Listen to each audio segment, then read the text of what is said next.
पाठ क्रमांक 4 मानचित्र। Chapter number 4 map.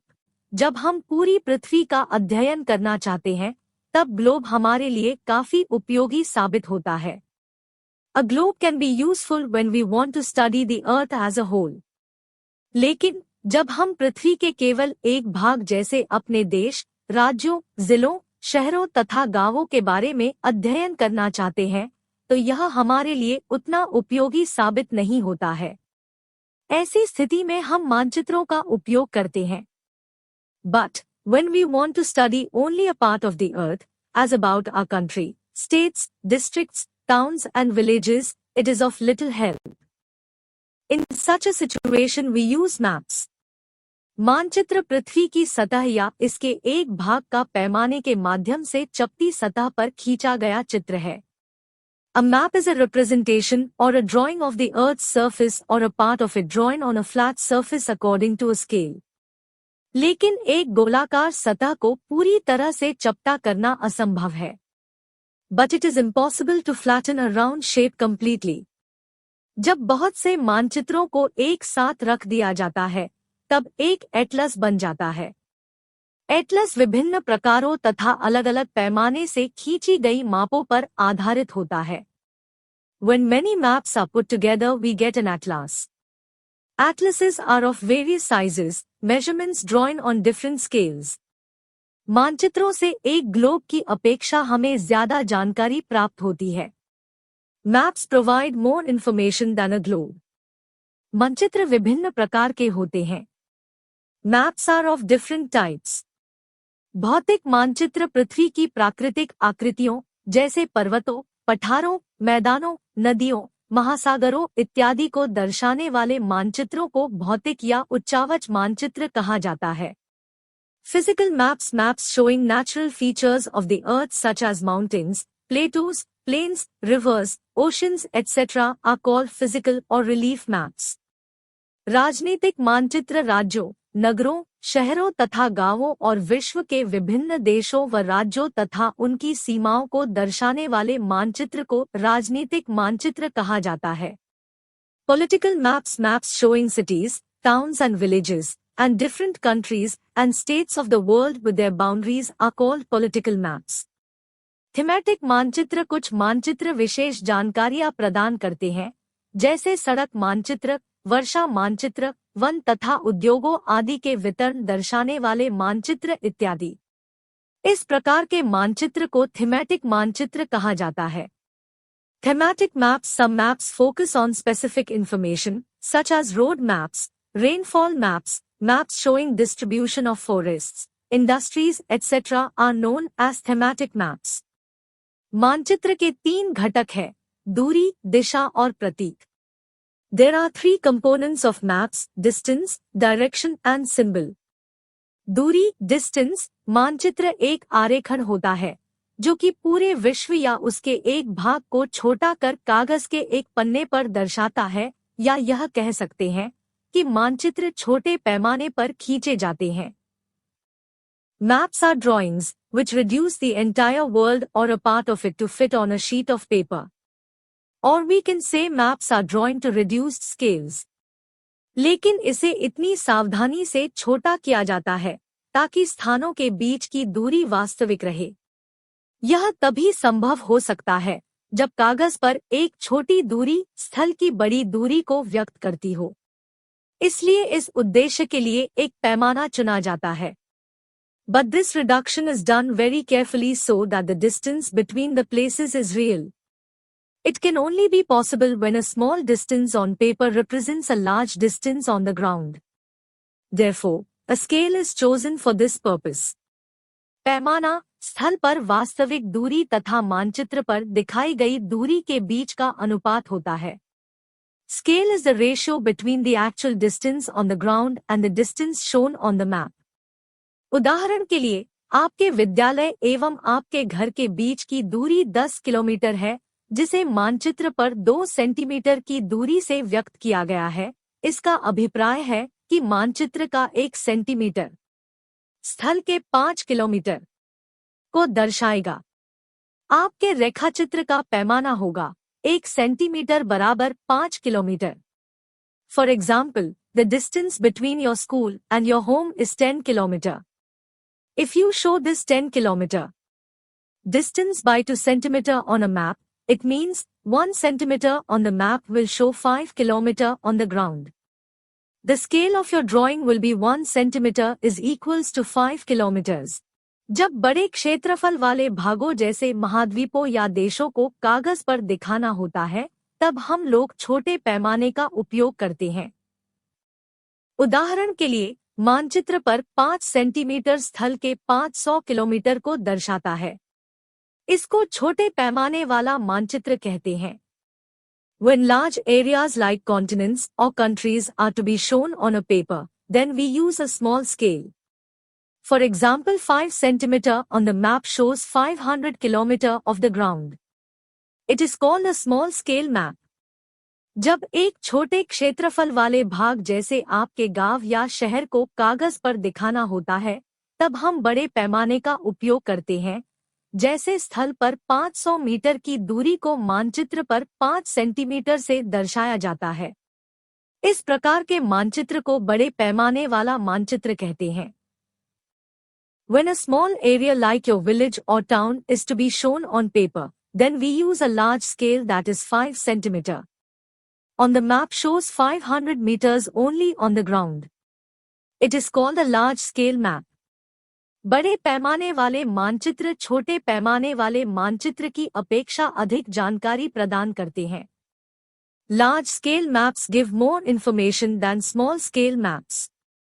दिशा, डायरेक्शन, अधिकतर मानचित्रों में ऊपर दाहिनी तरफ तीर का निशान बना होता है, जिसके ऊपर अक्षर उ लिखा होता है। यह तीर का निशान उत्तर दिशा को दर्शाता है।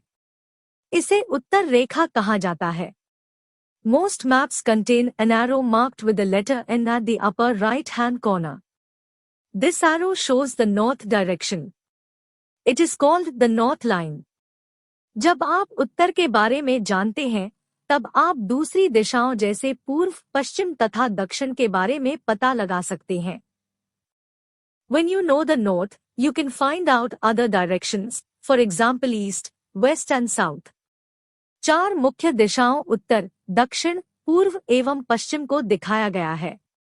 वे प्रधान दिग्बिंदु कहे जाते हैं। There are 4 major directions, north, south, east and west. They are called cardinal points.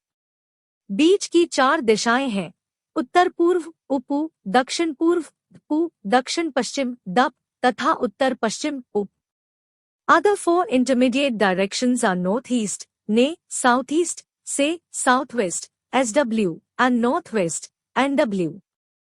इन बीच वाली दिशाओं की मदद से किसी भी स्थान की सही स्थिति का पता लगाया जा सकता है। We can locate any place more accurately with the help of these intermediate directions. दिए गए चित्र से निम्नलिखित दिशाओं का पता लगाइए। विकास के घर से सामुदायिक केंद्र की दिशा क्या है? विकास के घर से खेल के मैदान की दिशा क्या है? दुकानों से विद्यालय की दिशा क्या है? Find out the following directions from the figure. The direction of the community center from Vikas House. The direction of the playground from Vikas House. The direction of school from shops. हम दिक्सूचक की सहायता से किसी स्थान की दिशा का पता लगा सकते हैं। यह एक यंत्र है जिसकी सहायता से मुख्य दिशाओं का पता लगाया जाता है। इसकी चुंबकीय सुई की दिशा हमेशा उत्तर दक्षिण दिशा में होती है। We can find out the direction of a place with the help of a compass. It is an instrument used to find out main directions. Its magnetic needle always points towards north-south direction. Prateek, symbols यह किसी भी मानचित्र का तीसरा प्रमुख घटक है। किसी भी मानचित्र पर वास्तविक आकार एवं प्रकार में विभिन्न आकृतियों, जैसे भवनों, सड़कों, पुलों, वृक्षों, रेल की पटरियों या कुएं को दिखाना संभव नहीं होता है। इसलिए वे निश्चित अक्षरों, छायाओं, रंगों, चित्रों तथा रेखाओं का उपयोग करके दर्शाए जाते हैं। ये प्रतीक कम स्थान में अधिक जानकारी प्रदान करते हैं। It is the third important component of a map. It is not possible to draw on a map the actual shape and size of different features such as buildings, roads, bridges, trees, railway lines, or a well. So, they are shown by using certain letters, shades, colors, pictures and lines. These symbols give a lot of information in a limited space. इन प्रतीकों के इस्तेमाल के द्वारा मानचित्र को आसानी से खींचा जा सकता है तथा इनका अध्ययन करना आसान होता है। अगर आप एक क्षेत्र की भाषा को नहीं जानते हैं तथा आप किसी से दिशाओं के बारे में नहीं पूछ सकते हैं, तब आप इन चिन्हों की सहायता के द्वारा मानचित्र से जानकारी प्राप्त कर सकते हैं। मानचित्रों की एक विश्वव्यापी भाषा होती है जिसे सभी आसानी से समझ सकते हैं। With the use of these symbols, maps can be drawn easily and are simple to read. Even if you don't know the language of an area and therefore cannot ask someone for directions, you can collect information from maps with the help of these symbols. Maps have a universal language that can be understood by all. इन प्रतीकों के उपयोग के संबंध में एक अंतर्राष्ट्रीय सहमति है। ये रूढ़ प्रतीक कहे जाते हैं। There is an international agreement regarding the use of these symbols. These are called conventional symbols. विभिन्न रंगों का उपयोग भी इसी उद्देश्य से किया जाता है। उदाहरण के लिए सामान्यतः नीले रंग का इस्तेमाल जलाशयों, भूरा रंग पर्वतों, पीला रंग पठारों और हरा रंग मैदानों को दर्शाने के लिए किया जाता है। Various colors are used for the same purpose. For example, generally blue is used for showing water bodies, brown for mountain, yellow for plateau and green is used for plains. रेखाचित्र स्केच। रेखाचित्र एक आरेखन है जो पैमाने पर आधारित न होकर याददाश्त और स्थानीय प्रेक्षण पर आधारित होता है।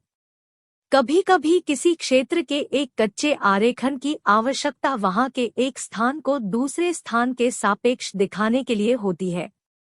A sketch is a drawing mainly based on memory and spot observation and not to scale. Sometimes a rough drawing is required of an area to tell where a particular place is located with respect to other places.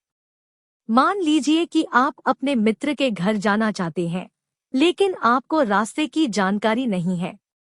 आपका मित्र अपने घर के रास्ते को बताने के लिए एक कच्चा आरेखन बना सकता है। इस प्रकार कच्चे आरेख को बिना पैमाने की सहायता से खींचा जाता है तथा इसे रेखाचित्र मानचित्र कहते हैं। Suppose you want to go to your friend's house, but you don't know the way. Your friend may make a rough drawing to show the way to his house. Such a rough drawing is drawn without scale and is called a sketch map.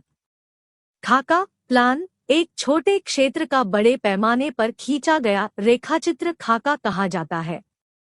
एक बड़े पैमाने वाले मानचित्र से हमें बहुत सी जानकारियां प्राप्त होती हैं, लेकिन कुछ ऐसी चीजें होती हैं जिन्हें हम कभी-कभी जानना चाहते हैं, जैसे किसी कमरे की लंबाई एवं चौड़ाई जिसे मानचित्र में नहीं दिखाया जा सकता है। उस समय हम लोग बड़े पैमाने वाला एक रेखाचित्र खींच सकते हैं जिसे खाका कहा जाता है। A plan is a drawing of a small area on a large scale. A large scale map gives lot of information, but there are certain things which we may sometimes want to know, for example the length and breadth of a room, which can't be shown in a map. At that time, we can refer drawings drawing to scale called a plan. धन्यवाद दोस्तों, thank you friends. अगर आपको ये chapter अच्छे से समझ आया है तो हमारे चैनल को सब्सक्राइब करें।